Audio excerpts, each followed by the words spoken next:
E meu povo, tudo bem? Aqui é o Alexandre, estou de volta aqui para falar sobre outra placa de vídeo RTX 2060. Agora é uma versãozinha que o pessoal aguardava mais, é uma recém-chegada no AliExpress que está chamando muita atenção.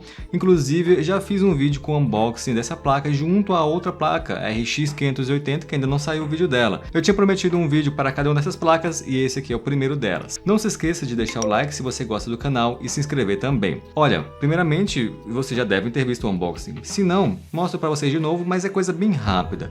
Essa placa custou na casa dos R$ 1.200, mais ou menos. Comprei da loja 51 RISC, mas vocês sabem que é só uma loja, não é a marca que faz esse produto. É uma placa bem bonita, com um design bem diferente, tem 8 pinos de alimentação na parte de cima, ela tem 4 saídas de vídeo, 3 DisplayPort, 1 HDMI, tem um backplate bem bacana branco também, é uma placa que veio teoricamente como nova. É por isso que muitas pessoas se interessaram por ela e é por isso que o preço é um pouquinho mais alto do que das outras. Percebam que no backplate você vai ver um logotipo tipo um raio. As placas do AliExpress que tiverem esse logotipo são da marca Palladium. É por isso que no título do vídeo está escrito Palladium e não somente 51 RISC ou MLSE ou Soio ou qualquer outra marca que esteja trazendo esse produto, tá? Porque oficialmente a gente conhece como sendo a fabricante Palladium. Vamos agora ao desempenho dela em alguns jogos que eu pude testar para vocês e também eu vou deixar uma continuação daquele vídeo da RTX 2060 16 GB. Você viu esse vídeo? Não? Veja lá depois. É uma placa especial que o Paulo Gomes fez com a equipe dele e essa placa não tinha muita diferença em Full HD. Eu resolvi colocar mais 2 testes em 4K para ver se teria diferença ou não. E se você não conhece o Paulo Gomes, gente, para quem está procurando um profissional em reparo em placa de vídeo que seja especialista mesmo, eu indico aqui o Paulo Gomes. Vocês vão ver que vários outros youtubers também fazem o mesmo, afinal ele é muito conhecido nessa área. Então às vezes você tem aquela placa que está contigo há muito tempo, mas parou de dar vídeo, parou de funcionar ou está apresentando problemas que indicam também que ela vai parar de funcionar ou algo semelhante, entre em contato com ele, o contato dele está na descrição e certamente você será bem atendido. Ele está situado em São Paulo, mas aceita placas de todo o Brasil. E é claro, fala para ele que você chegou através da indicação do canal Skanda Souza. Bem, vamos agora à performance em jogos, também vou fazer alguns comparativos para vocês.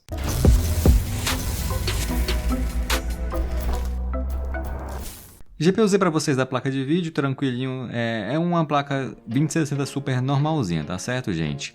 Vamos ao primeiro jogo, esse aqui é o Need for Speed Unbound, Full HD, qualidade gráfica alta, não é no máximo, tá? E faz uma média ali de cerca de 79 FPS nesse jogo. Algumas quedinhas às vezes, mas no geral mantém essa performance e o jogo já fica bem bonito. Então, nesse ponto aqui eu acho legal. Esse jogo que já mostrei também no último vídeo, então vou passar rapidão. O próximo jogo também já mostrei, o Deus da Guerra, Full HD, com tudo no Ultra, e a gente consegue uma média de 66 FPS com essa placa de vídeo e a temperatura dela abaixo dos 80 graus, na casa dos 75 aqui. Vejam que a rotação da ventoinha está a cerca de 1900 RPM, bem baixo. Essa placa pode chegar até 3000 RPM. E o hotspot está baixo também, abaixo dos 90 graus. O próximo jogo é o Resident Evil Village, em Full HD, no máximo sem Ray Tracing, faz a média de 132 FPS, é bem tranquilo para jogar esse jogo dessa forma, daria para colocar o Ray Tracing para ficar um pouco mais pesado, mas eu não vejo muita diferença. Também na casa dos 75 graus e hotspot abaixo dos 90, aqui no caso de 87. E a RPM também na casa dos 2000 RPM e tá baixo, tá gente? Depois no final do vídeo eu mostro para vocês como que ela fica no máximo. Então o perfil de ventoinha dessa placa aqui é bem tranquilinho. Agora um jogo que eu não tinha mostrado ainda, esse aqui é o Warzone 2 no básico em Full HD e a média de FPS fica na casa dos 139, temperatura média 71, afinal esse jogo não estressa tanto, né, 71, 72 e o hotspot na casa dos 83, 84 graus. Tranquilinha a performance também, lembrando que no entanto placas da AMD equivalentes têm melhor desempenho no Warzone. Fortnite, por que não? Afinal atualizou. Aqui eu coloquei uma configuração gráfica não tão alta assim, então iluminação global e reflexo deixei o lumen no alto e efeitos pós-processamento deixei no médio, tá? E também deixei ali as sombras no médio também, porque o jogo pesa bastante. Em alguns casos, a placa não consegue ficar direito aos 60, mas na média mesmo 67, às vezes também fica um pouco acima, né, 87 e tal. Então, assim, esse jogo tá mais pesado do que eu imaginei. Eu achei que uma placa desse nível lidaria bem mais fácil com ele, o que não foi o caso, mas acredito que depois de um tempo, depois de algumas otimizações, vai ficar tranquilo. A média bacana, 72 graus e o hotspot, 84 graus. Também testei o Spider-Man em Full HD no alto, com Ray Tracing no alto. E aqui vocês vão ver uma média de cerca de 100 FPS em cenários fechados, bem tranquilo, mas em cenários abertos a média cai um pouco, fica na casa dos 70, 64 FPS, tá certo? A média que eu consegui aqui foi 95, juntando cenários fechados com cenários abertos, mas existe essa diferença que eu queria colocar para vocês verem. E em relação à temperatura, 70 graus de temperatura da placa de vídeo, hotspot 80 graus, bem tranquilo, RPM 1800. Último jogo testado, Forza Horizon 5 Full HD no extremo. Média de cerca de 67 FPS, temperatura de 70 graus e o RPM 1700 bem baixo. E o hotspot 80 graus. Então nesse jogo aqui foi bem tranquilo para a placa de vídeo e mesmo no extremo ainda fica acima dos 60 FPS. Lembrando que o meu objetivo aqui é atingir os 60. Talvez vocês viram algum jogo não colocando no extremo, foi porque eu sabia que não faria 60. Pois é, vocês viram que a temperatura dessa placa é muito bacana, o desempenho em jogos é condizente com outras 2060, ela vai ficar mais no nível da 2060 da Super da Zotac, porque aquela Manley, por ser mais quente, tem um clock um pouco abaixo, né? É uma coisa que já tinha falado e realmente aconteceu. Agora a pergunta que fica é, e os componentes internos dessa placa, são novos mesmo? Vamos dar uma olhadinha na parte interna dela, lembrando que vem com selo de garantia, eu removi esse selo, mas não recomendo que você faça isso. Para abrir essa placa é da forma normal, são 6 parafusos ao total, 4 centrais e 2 laterais. Lembrando que eu uso aquele método X para abrir os parafusos centrais. Ao remover aqui o dissipador, podemos ver um projeto bem limpo e uma placa realmente com aspecto de novo. O dissipador realmente é novo, o thermalpad novo também, a aplicação da pasta térmica também está nova.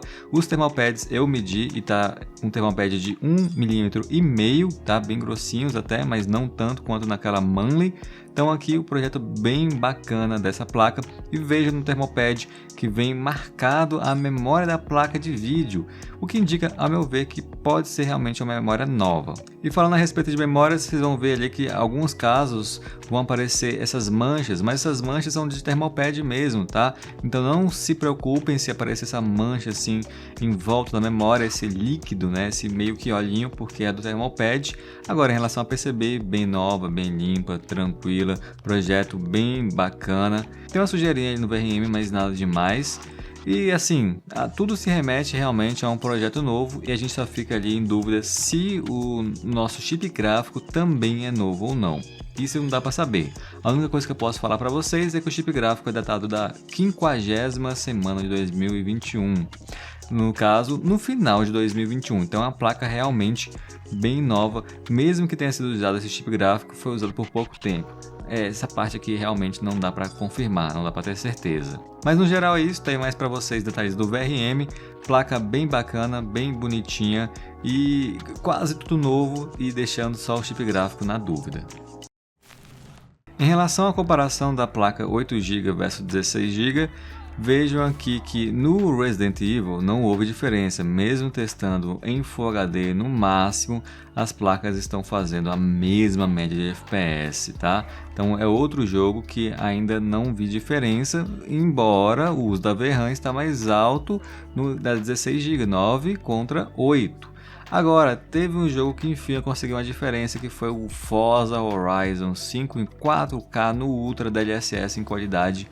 E a versão 16 GB fez 6 FPS a mais do que a versão de 8, saindo de 36 para 42, uma diferença de cerca de 12%. Então finalmente eu achei um jogo, achei uma situação, um cenário que há diferença entre a versão de 8 e a versão de 16. Mas vocês viram aí que nem sempre será assim. Agora é interessante até que me lembraram que a versão 16 seria muito interessante para o pessoal que gosta de minerar, né? Infelizmente agora para esse povo a mineração já está em baixa. Em relação a temperaturas, eu deixo para vocês um comparativo aqui das 2060 Super entre a Manley, a Zotac e a Palladium. e vejam que a PLADN fica com temperatura bem próxima à Zotac, até um pouquinho mais baixa, e rotação tá mais baixa também. Depois eu vou fazer um comparativo melhor colocando as placas na mesma rotação, tá? Porque a MAN está a 2.700 aos 83 graus e a PLADN aos 1.900 aos 75 graus, né? Quem sabe como que vai ficar quando eu colocar a PLADN numa rotação de 2.400, por exemplo, tá? Então, só para vocês terem a noção que realmente é uma placa fria, pelo menos a que eu peguei aqui é.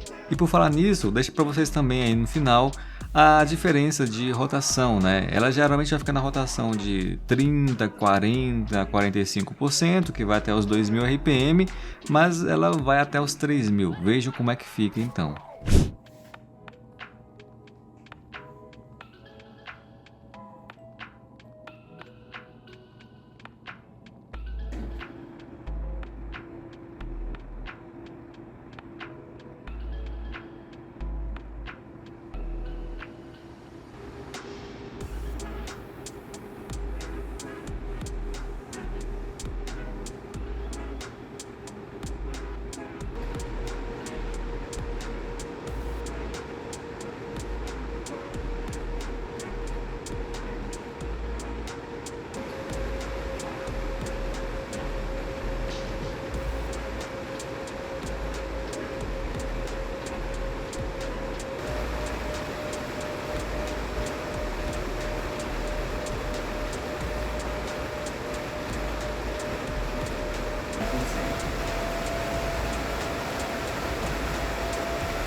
Eu gostei dessa placa no geral, tem uma ótima performance, você não precisa mexer nada internamente dela, trocar a pasta térmica, porque a pasta também que vem é bem bacana, já fiz esse comparativo, então essa é uma boa opção na casa dos R$ 1.200 no final de 2022 para quem compra via AliExpress. A única coisa que ela não tem em relação às placas atuais é a compatibilidade com o Resizable Bar, mas que na NVIDIA não importa muito, eu tento fazer alguns testes aqui sempre e não consigo diferença, já funciona com Ray Tracing, ela já também suporta DLSS, que fica bom em alguns jogos, ainda mais se você quiser usar resolução mais alta. E também você tem funções legais para fazer live, que tem o suporte ao codec NVENC, e também tem o NVIDIA Broadcast, que você consegue fazer algumas coisinhas com a sua placa, tipo colocar um fundo diferente e tal. Não fica perfeito, mas já fica bem bacana. Então, gente, esse era o vídeo da 2060 Super PLADN. Essa placa eu gostei. E vocês, gostaram também? Se gostaram, deixa um like, se inscreva no canal se você não é inscrito ainda, e ela vai ficar aqui indo e voltando, porque eu vou fazer vários comparativos com essa placa conta, por exemplo, a 6600M. Vou ficando por aqui, vejam mais vídeos úteis aqui ao lado, a gente se vê na próxima. Valeu, falou e tchau!